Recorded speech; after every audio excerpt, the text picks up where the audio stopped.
ہر صحابی کی زندگی اور وفات دونوں ہر وہ انسان کے لیے سبق اور کامیابی کی سیڑھیاں ہیں جسے اللہ سبحانہ تعالیٰ نے ہدایت سے نوازا ہو۔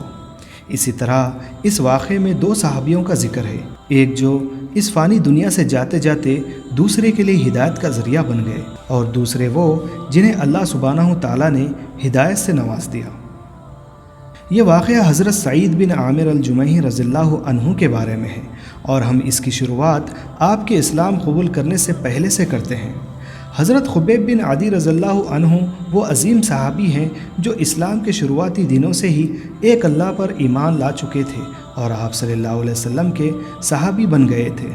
ایک دن انہیں قریش نے دھوکے بازی سے پکڑ لیا، اور قریش کے قائدین نے فیصلہ کیا کہ تمام مکہ والوں کی موجودگی میں اس عظیم شخص کی جان لے لی جائے تاکہ وہ اسلام اور مسلمانوں سے اپنی مکمل نفرت کا اظہار کریں، اور اہل مکہ کے قائل ذہنوں یعنی وہ لوگ جو اسلام کی طرف رجوع ہو رہے تھے یا ہو گئے تھے ان کو تنبیہ کریں، یا کھلے الفاظ میں کہیں تو ان کو ڈرایا دھمکایا جا سکے۔ اور پھر انہوں نے مکہ اور اطراف کے علاقوں میں اعلانات کر کے لوگوں کو بلوایا تاکہ وہ حضرت خبیب بن عدی رضی اللہ عنہ کی اس قسم کی اذیت اور دردناک موت کا مشاہدہ کریں جو وہ لوگ انہیں دینے والے تھے، اور اس سے سارے مکہ اور دیگر علاقوں کے لوگ یہ جان جائیں گے کہ اگر وہ اپنے آباء و اجداد کے مذہب کو ترک کر دیتے ہیں تو ان کے ساتھ بھی یہی انجام ہوگا۔ حضرت سعید الجمحی رضی اللہ عنہ مکہ کے باہری علاقے تنیم سے ان سینکڑوں لوگوں کے ساتھ حضرت خبیب بن عدی رضی اللہ عنہ کے انجام کو دیکھنے کے لیے روانہ ہوئے۔ وقت گزرنے کے ساتھ ساتھ دوسرے علاقوں سے بھی لوگ اکٹھا ہو گئے، اور ایک بہت بڑا ہجوم بن کر قریش کے رہنماؤں ابو سفیان اور صفوان بن امیہ کے پیچھے پھانسی کی جگہ پر چل پڑے۔ توقع بہت زیادہ تھی، اور قریش کے مشرکین میں خون کی ہوس پوری طرح سے متحرک ہو گئی تھی۔ حضرت سعید کو لوگوں نے ہجوم میں ڈھکل دیا، پھر انہوں نے ایسی جگہ پر ایک مقام پایا جو پھانسی دینے والی جگہ کے بالکل قریب تھی، جہاں سے وہ سیدھا حضرت خبیب بن عدی رضی اللہ عنہ کو آسانی سے دیکھ سکتے تھے۔ اور آپ نے دیکھا کہ حضرت خبیب بن عدی رضی اللہ عنہ ایک چٹان کی طرح کھڑے تھے، پرسکون ساودھانی سے اور بغیر کسی خوف اور اضطراب کے۔ اس وقت کھڑے تھے جب عورتیں اپنی بد دعائیں اور بچوں کو ان کی توہین کا نشانہ بنا رہی تھیں۔ جیسے ہی شور تھم گیا، خبیب رضی اللہ عنہ کی مضبوط مگر خاموش آواز نے سکوت کو توڑا، اور انہوں نے قریش کے رہنماؤں سے اپنی ایک اور آخری درخواست کی۔ آپ نے فرمایا، اگر آپ مجھے اجازت دیں تو میں اپنی موت سے پہلے 2 رکعت نماز پڑھنا پسند کروں گا۔ قریش کے رہنماؤں نے انہیں اپنی خوشی کے لمحات کا ایک اچھا وقفہ سمجھا تو انہوں نے ان کی درخواست کی اجازت دے دی۔ سارا ماحول پرسکون اور روحانی ہو گیا جب حضرت خبیب رضی اللہ عنہ نے سکون سے کعبہ شریف کی طرف رخ کیا اور نماز شروع کی۔ ہزاروں کفار کے درمیان حضرت خبیب رضی اللہ عنہ کی وہ انمول 2 رکعتیں کتنی پیاری، کتنی خوبصورت اور کتنی عمدہ ہیں۔ جب خبیب رضی اللہ عنہ نے 2 رکعتیں مکمل کی تو قریش کے سرداروں کی طرف متوجہ ہوئے اور کہا، اللہ کی قسم اگر تم لوگ یہ سمجھتے ہو کہ میرا 2 رکعت کا موقع مانگنا موت کے خوف سے ہے تو میں سمجھوں گا کہ ایسی نماز فضول کوشش ہے، بلکہ میری دعا یہ ہے کہ اپنے مالک اور خالق کی طرف ایک آخری چیز آگے بھیجوں، اس کی بخشش اور اس کی رضا حاصل کروں، اور اس کے مطلق بندگی کی حالت میں اس دنیا سے چلا جاؤں۔ اس وقت لوگ حضرت خبیب رضی اللہ عنہ پر طنز مذاق اور خواہاں کے درمیان ان کو زندہ ٹکڑے کر دیا۔ یہ دل دہلا دینے والا انجام حضرت سعید الجمحی رضی اللہ عنہ کے لیے انتہائی غم کا لمحہ تھا۔ یہ ایک ناقابل یقین تماشا ہے کہ ایک انسان دوسرے انسان پر برتری حاصل کرنے کے لیے اتنے بے دل ہو سکتے ہیں کہ ایک انسان کے احساس کمتری کے ساتھ دوسرے پر سبقت لے جانے کی کوشش کرتا ہے۔ حضرت خبیب رضی اللہ عنہ بری طرح زخمی تھے، خون بہہ رہا تھا، خون کے ایک ایک قطرے سے ان کی جان چھلک رہی تھی۔ پھر قریش کے ایک سردار نے حضرت خبیب رضی اللہ عنہ سے سوال کیا، کیا آپ پسند کریں گے کہ آپ کے رہنما محمد صلی اللہ علیہ وسلم آپ کی جگہ پر ہو جب تک آپ آزاد نہ ہو جاؤ، یعنی جس حالات میں آپ اس وقت ہو اور آگے جو آپ کے ساتھ ہونے والا ہے؟ خبیب رضی اللہ عنہ نے اپنی آخری طاقت کے ساتھ جواب دیا، اللہ کی قسم میں اپنے اہل و عیال کے درمیان امن و سلامتی کی خواہش نہیں کروں گا، لیکن یہ سوچ بھی نہیں سکتا کہ محمد صلی اللہ علیہ وسلم کو ایک کانٹے سے بھی تکلیف پہنچے۔ میں اپنا سب کچھ قربان کر دوں کہ ایک کانٹا بھی آپ صلی اللہ علیہ وسلم کے ختم مبارک کو تکلیف نہ دے سکے۔ خبیب رضی اللہ عنہ کے اس دلیرانہ جواب نے مکہ کے ہجوم کو اور زیادہ مشتعل کر دیا۔ لوگوں نے اپنے ہاتھوں کو بلند کر کے نعرے لگائے کہ اسے مار ڈالو، اسے مار ڈالو۔ پھر تلواریں ہر طرف سے حضرت خبیب رضی اللہ عنہ کے جسم مبارک کو کاٹتی ہوئی اتری۔ حضرت سعید الجمحی رضی اللہ عنہ نے یہ تمام ہولناک واقعات رنج و غم کے ساتھ دیکھے۔ جب آخری لمحے کو حضرت خبیب رضی اللہ عنہ پہنچے تو انہوں نے لکڑی کی سلیب کے اوپر اپنا سر اٹھا کر کہا، اے اللہ، میرے نبی محمد صلی اللہ علیہ وسلم کو میرا سلام بھیج۔ مکہ کے مشرکین کی تلواریں اور زیادہ شیطانی ہوتی گئیں، یہاں تک کہ وہ بے رحم و ظالم لوگ حضرت خبیب رضی اللہ عنہ کے جسم مبارک کے ٹکڑے ٹکڑے کر دیے۔ خبیب رضی اللہ عنہ کا بے رحمانہ قتل مکہ کے درمیان ایسے گزرا جیسے کوئی واقعہ نہ ہو، لیکن یہ حقیقت میں تالاب میں پھینکا گیا کنکر تھا۔ پھینکنے والا تو پھینک کر بھول جاتا ہے، مگر اس طرح سے پھینکے گئے کنکر سے لہریں تو اٹھنی ہی تھی، اور ایسی شاندار لہریں دوسروں کو اپنے ساتھ لے جاتی ہے۔ اور حضرت سعید بن عامر الجمحی رضی اللہ عنہ اس عظیم واقعے کی لہروں میں پھنس گئے۔ خبیب رضی اللہ عنہ کے قتل اور اس مقصد کی دفاع میں ان کے بہادرانہ رد عمل نے حضرت سعید الجمحی رضی اللہ عنہ کو سوچنے پر مجبور کر دیا۔ سعید الجمحی رضی اللہ عنہ کو جلد ہی احساس ہو گیا کہ اصل زندگی ایمان اور یقین اور اللہ سبحانہ تعالیٰ کی راہ میں موت تک جد و جہد ہے۔ اب انہیں پتہ چلا کہ وہ ایمان جو انسان کے اندر گھر چڑھا ہوا ہے وہ حیرت انگیز کام کرتا ہے اور بڑے بڑے معجزات کرتا ہے، اور یہ کہ ایک آدمی اپنے ساتھیوں سے اس قدر محبت کرتا ہے کہ وہ اس کے پاؤں کو کانٹا چبھنے سے بچانے کے لیے اپنی جان قربان کرنے کے لیے تیار ہو جاتے ہیں۔ یقیناً وہ اللہ کے رسول ہیں۔ یہ ایک آخری پل ہے جس کا مقابلہ نہیں کیا جا سکتا۔ یہ ایک بہت واضح حقیقت ہے جس کو جھٹلایا نہیں جا سکتا۔ یہاں ان کے سامنے سچائی سب سے خالص اور غیر ملاوٹ والی شکل میں ہے۔ تمام نتائج پر لعنت کرتے ہوئے انہوں نے قریش کے بتوں اور توہم پرستوں کی مزاحمت کی اور اپنے ایمان کو صرف ایک اللہ پر قرار دیا۔ ایک وفادار صحابی کا حیرت انگیز واقعہ جس نے بدترین تشدد کے درمیان اپنے آقا اور رسول سے انتہائی محبت کا مظاہرہ کیا اور سعید الجمحی رضی اللہ عنہ کو اسلام کی طرف لے گیا۔ یہ ظاہر ہو گیا کہ جس نبی سے اتنی محبت اور وفاداری دکھائی وہ کبھی جھوٹے نہیں ہو سکتے، اور ایسے رسول کی موجودگی میں ایک لمحے کی خدمت بھی زندگی بھر کے قابل ہے۔ پھر حضرت سعید الجمحی رضی اللہ عنہ نے مدینہ منورہ کی طرف ہجرت کی اور رسول اللہ صلی اللہ علیہ وسلم سے وابستہ ہو گئے۔ آپ نے جنگ خیبر اور اس کے بعد دیگر مصروفیات میں رسول اللہ صلی اللہ علیہ وسلم کے ساتھ حصہ لیا۔ نبی صلی اللہ علیہ وسلم کی اپنے رب کی حفاظت میں وفات کے بعد، یعنی اس دنیا سے آپ صلی اللہ علیہ وسلم کے پردہ فرما جانے کے بعد، حضرت سعید الجمحی رضی اللہ عنہ نے اپنے دو جانشینوں حضرت ابو بکر اور عمر رضی اللہ عنہما کے تحت سرگرم خدمت انجام جاری رکھی۔ سعید الجمحی رضی اللہ عنہ کا تقویٰ، دیانت اور لگن کی وجہ سے انہیں سیدنا ابو بکر صدیق رضی اللہ عنہ اور سیدنا عمر بن خطاب رضی اللہ عنہ دونوں کی محبت اور احترام حاصل ہوا۔ انہوں نے اس مومن کی طرح منفرد اور مثالی زندگی بسر کی جس نے اس دنیا کے بدلے آخرت خریدی ہو۔ انہوں نے نفسانی خواہشات اور جسمانی لذتوں سے بالاتر ہو کر خدا کی رضا اور عنایت کی تلاش کی۔ ان کی زبان سے حکمت اس طرح بہتی تھی جیسے پانی برستا ہو۔ انہوں نے سب کا احترام کیا، اور سیدنا ابو بکر صدیق رضی اللہ عنہ اور سیدنا عمر بن خطاب رضی اللہ عنہ ان سے مشورہ کرتے اور ان کی نصیحت اور رہنمائی کو قبول کرتے۔ حضرت عمر رضی اللہ عنہ کے خلافتی دور کے آغاز میں حضرت سعید الجمحی رضی اللہ عنہ ان کے پاس گئے اور فرمایا، میں تمہیں نصیحت کرتا ہوں کہ لوگوں کے ساتھ معاملات میں اللہ سبحانہ تعالیٰ سے ڈرو، اور اللہ سبحانہ تعالیٰ سے اپنے تعلق میں لوگوں سے نہ ڈرو۔ اپنے عمل کو اپنے قول سے ہٹنے نہ دیں، کیونکہ بہترین کلام وہ ہے جس کی تصدیق عمل سے ہو۔ مسلمانوں کے دور اور نزدیکی امور پر معمور ہونے والوں کا خاص خیال رکھیں۔ ان کے لیے وہی پسند کرو جو تم اپنے اور اپنے اہل و عیال کے لیے پسند کرتے ہو، اور ان کے لیے وہ ناپسند کرو جو تمہیں اپنے اور اپنے اہل و عیال کے لیے ناپسند ہو۔ حق کی راہ میں آنے والی ہر رکاوٹ کے مقابلے میں ثابت قدم رہو، اور اللہ سبحانہ تعالیٰ کی طرف سے مقرر کردہ کسی بھی معاملے میں اپنے دشمن کی ملامت سے نہ ڈرو۔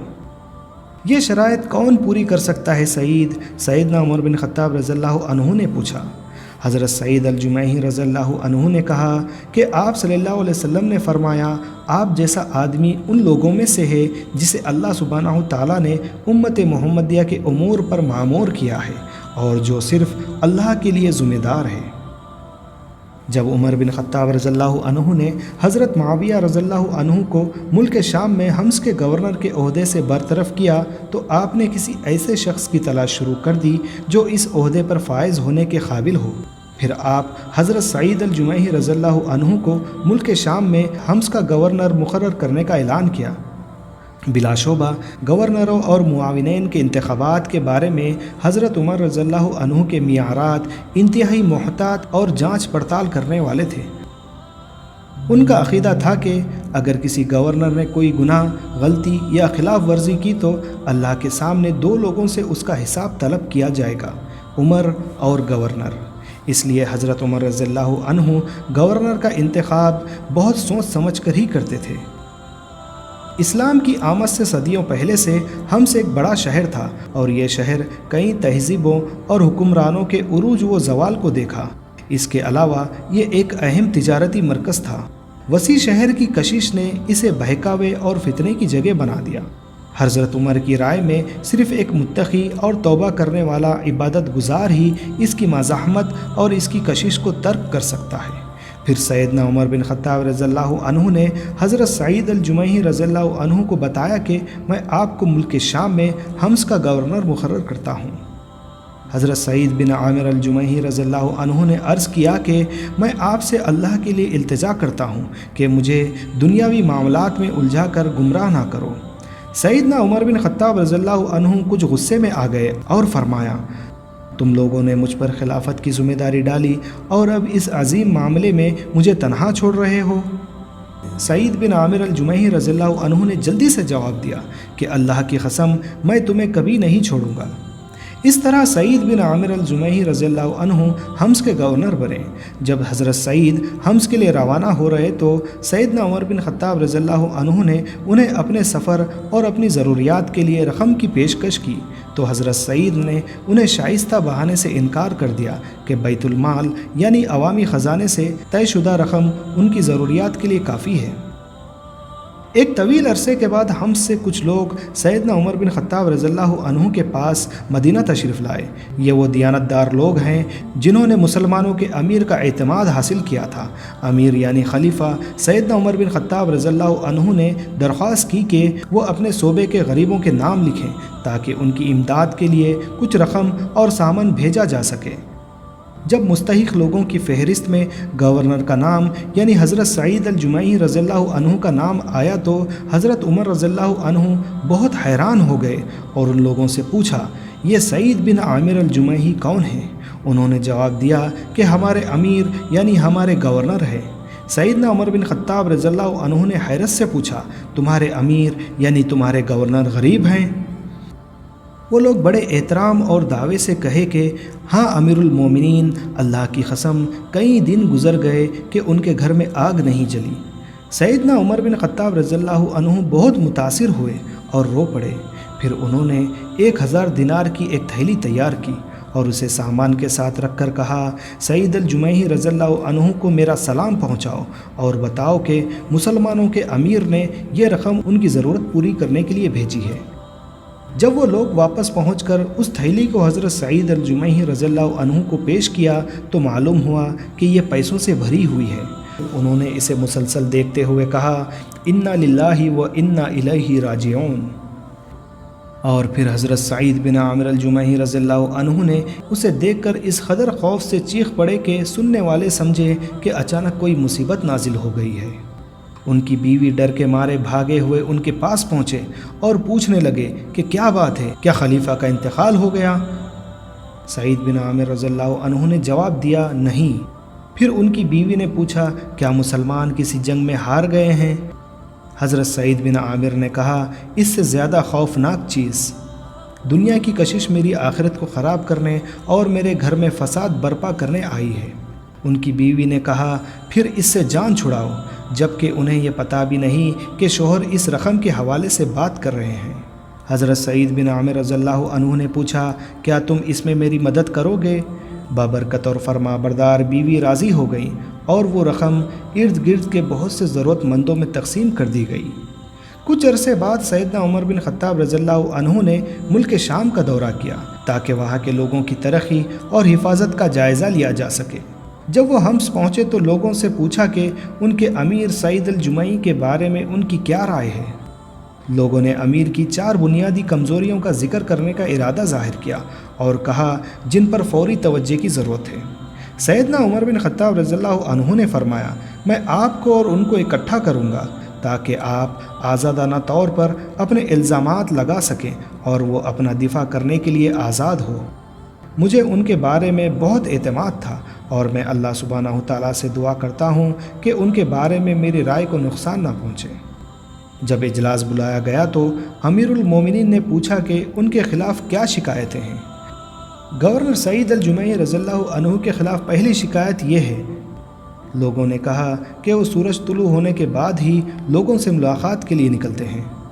امیر المومنین نے گورنر سعید الجمعی رضی اللہ عنہ کی طرف دیکھتے ہوئے کہا اس پر آپ کا کیا کہنا ہے؟ گورنر سعید الجمعی رضی اللہ عنہ کچھ لمحے خاموش رہے اور پھر جواب دیا اللہ کی قسم میں یہ بالکل بھی بتانا نہیں چاہتا، لیکن ایسا لگتا ہے کہ میرے پاس اور کوئی راستہ نہیں ہے۔ امیر المومنین میرے خاندان کے پاس گھر جیسی سہولیات موجود نہیں ہیں، اس لیے میں ہر صبح اٹھ کر ناشتے کے لیے آٹا ملاتا ہوں اور پھر تھوڑا سا انتظار کرتا ہوں جب تک کہ آٹا تیار نہ ہو جائے اور پھر گھر والوں کے لیے روٹی پکاتا ہوں۔ اس کے بعد ہی میں وضو کرتا ہوں اور پھر باہر لوگوں کی خدمت کے لیے نکلتا ہوں۔ سیدنا عمر بن خطاب رضی اللہ عنہ نے لوگوں سے پوچھا کہ تمہاری دوسری شکایت کیا ہے؟ لوگوں نے کہا کہ امیر المومنین وہ سورج ڈھلنے کے بعد یعنی رات میں کوئی بھی جواب نہیں دیتے۔ اس الزام پر گورنر سعید الجمعی رضی اللہ عنہ نے ہچکچاتے ہوئے کہا اللہ کی قسم میں یہ واقعتاً ظاہر نہیں کرنا چاہتا۔ سچ تو یہ ہے کہ میں لوگوں کے لیے دن اور رات کو اپنے رب اور خالق اللہ سبحانہ تعالیٰ کے لیے چھوڑ دیا ہے۔ اس کے بعد سعید بن عامر الجمعی رضی اللہ عنہ کی تیسری شکایت آئی کہ ہر مہینے میں ایک پورا دن وہ لوگوں سے ملنے بالکل بھی نہیں آتے۔ اس پر گورنر سعید الجمعی رضی اللہ عنہ نے جواب دیا اے امیر المومنین میرے پاس گھر کا کام کرنے والا خادم نہیں ہے اور نہ ہی میرے پاس اس کے علاوہ کوئی اور لباس ہے جو میں ابھی پہن رکھا ہوں۔ میرا یہ واحد کپڑا میں ہر مہینے دھوتا ہوں، سوکھنے کے لیے رکھتا ہوں اور پھر دن کے آخری حصے میں باہر نکلتا ہوں۔ سیدنا عمر بن خطاب رضی اللہ عنہ نے پوچھا کہ ان کے بارے میں کوئی اور شکایت ہے؟ لوگوں نے کہا ہاں، وہ ریاستی اجلاسوں میں کھوئے کھوئے سے رہتے ہیں۔ اس کے جواب میں گورنر سعید بن عامر الجمعی رضی اللہ عنہ نے کہا میں اسلام قبول کرنے سے پہلے حضرت خبیب بن عدی رضی اللہ عنہ کے بہیمانہ اور انتہائی بے رحمانہ قتل کا گواہ تھا۔ میں نے قریش کو ان کے زندہ ٹکڑے کرتے ہوئے دیکھا اور اس عمل میں ان سے پوچھا گیا کیا آپ پسند کریں گے کہ محمد صلی اللہ علیہ وسلم آپ کی جگہ پر ہو؟ جس پر حضرت خبیب رضی اللہ عنہ نے جواب دیا کہ میں اپنے اہل و عیال کے درمیان امن و سلامتی کی خواہش نہیں کروں گا، لیکن یہ سوچ بھی نہیں سکتا کہ محمد صلی اللہ علیہ وسلم کو ایک کانٹے سے بھی تکلیف پہنچے۔ میں اپنا سب کچھ قربان کر دوں کہ ایک کانٹا بھی آپ صلی اللہ علیہ وسلم کے قدم مبارک کو تکلیف نہ دے سکے۔ اللہ کی قسم جب بھی مجھے وہ دن یاد آتا ہے اور ان کی مدد کرنے میں ناکام تھا تو میں اپنی اس غفلت پر اللہ کے عذاب کے خوف سے گرفتار ہو جاتا ہوں اور پھر ہوش و حواس کھو دیتا ہوں۔ تمام سوال و جوابات کے اختتام پر امیر المومنین رضی اللہ عنہ نے حتمی طور پر فرمایا الحمدللہ ان کے بارے میں میری رائے محفوظ ہے۔ پھر انہوں نے حضرت سعید بن عامر الجمعی رضی اللہ عنہ کو اپنی شدید غربت دور کرنے کے لیے 1000 دینار پیش کیے۔ رقم موصول ہوئی تو حضرت سعید کے بیوی بہت خوش ہوئے۔ انہوں نے فوراً شوہر کو نصیحت کرتے ہوئے کہا، اللہ کا شکر ہے جس نے ہمیں آپ کی خدمت سے مالا مال کیا ہے۔ گھر کے لیے کچھ سامان خرید لو اور دیگر ضروریات کی چیزیں بھی لے آؤ۔ اس پر حضرت سعید بن عامر الجمحی رضی اللہ عنہ نے جواب دیا، کیا اس سے بہتر خرچ کرنے کا کوئی طریقہ نہیں؟ آئیے ہم اسے جو بھی ہمارے پاس ضرورت مند آئے گا اس پر خرچ کرتے ہیں، اور اس طرح سرمایہ کاری کرنے سے ہمیں اس کے لیے آخرت میں اس سے بہتر ملے گا۔ حضرت سعید کے بیوی نے فوراً اسے منظور کر لیا۔ سعید الجمحی رضی اللہ عنہ نے اس رقم کو تقسیم کیا اور اپنے بچوں اور خاندان کے دیگر افراد کو ہدایت کی کہ وہ ان دینار کو بیواؤں، یتیموں اور دیگر ضرورت مندوں میں تقسیم کر دیں۔ حضرت سعید بن عامر الجمحی رضی اللہ عنہ کی سخاوت ان کے خون میں شامل تھی کہ وہ بدترین مصیبت اور سخت ترین غربت میں بھی دوسروں کو راحت اور خوش رکھتے تھے۔ حضرت سعید بن عامر الجمحی رضی اللہ عنہ رسول اللہ صلی اللہ علیہ وسلم کے ممتاز صحابہ میں سے تھے، اور اس حقیقت کے باوجود کہ ان کا نام شاذ و نادر ہی ذکر کیا گیا تھا، حضرت سعید بن عامر الجمحی رضی اللہ عنہ نامعلوم متقی صحابہ میں سے تھے۔ جب سے انہوں نے اسلام قبول کیا اور رسول اللہ صلی اللہ علیہ وسلم کی بیعت کی، حضرت سعید بن عامر الجمحی رضی اللہ عنہ نے اپنی زندگی، وجود اور تقدیر اسلام کی خدمت کے لیے وقف کر دی۔ اس پاکیزہ اور مہربان انسان کے اندر اطاعت، وقار، عاجزی اور پرہیزگاری کی تمام عظیم خوبیاں چھلکتی ہیں۔ اللہ سبحانہ تعالیٰ سے دعا ہے کہ ہمیں دنیا میں اپنی زندگی پرہیزگاری کے ساتھ گزارنے والا بنائے، اور ساتھ ہی ہمارے دلوں کو آخرت کی پوری فکر کرنے والا بنائے۔ آمین۔ پیارے دوستو، آپ کو ہماری ویڈیو اچھی لگے تو اسے لائک، کامنٹ اور اپنے دوست و احباب کے ساتھ ضرور شیئر کریں، اور آپ کو مناسب لگے تو ہمارے چینل جسٹ وائب کو سبسکرائب بھی کریے اور ساتھ ہی بیل آئیکن پر کلک کریں تاکہ ہماری اگلی ویڈیو کی نوٹیفیکیشن آپ تک پہنچ سکے۔ جزاک اللہ، دعاؤں کی خاص گزارش۔ اللہ حافظ۔